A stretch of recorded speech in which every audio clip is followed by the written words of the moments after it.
was really the story of the birth of American football in a sense. I can remember in 1969 when the college football was celebrating what it thought was its 100th anniversary, dating back to the famous game in 1869. But of course, most historians now regard that as being more of a football match, soccer match, than an American football match.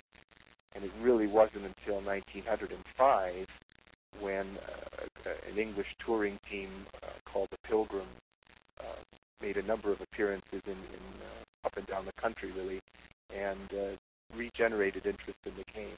But of course, by 1905, gridiron football had just kind of taken the country by storm, really. And even though it was quite a brutal game, and there were certainly calls to have it either abolished or changed in a significant way, soccer really had a long way to go by then.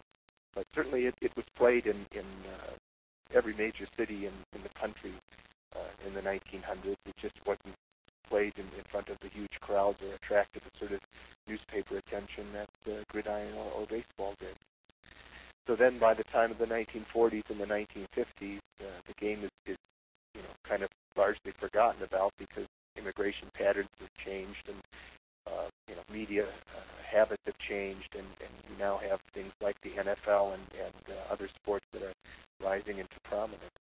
And so the famous World Cup victory over England in 1950 came at probably one of the lowest ebbs of the American game, and it did, despite the victory, it did absolutely nothing to promote the game. It was just kind of a lost opportunity.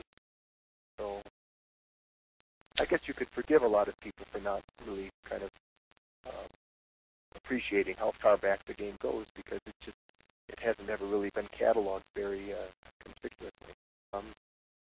I guess not sort of an individual fact or anything, but just how strong soccer in America, in certain parts of America, was in the 1920s, and how it really did have a chance to enter the mainstream of American sports culture.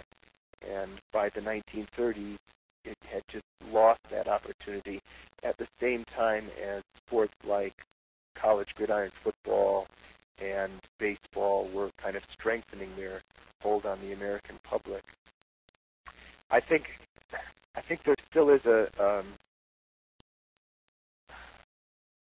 certain un-American epithet or a tag that's labeled on people who are interested in soccer in this country and don't follow sort of more American sports.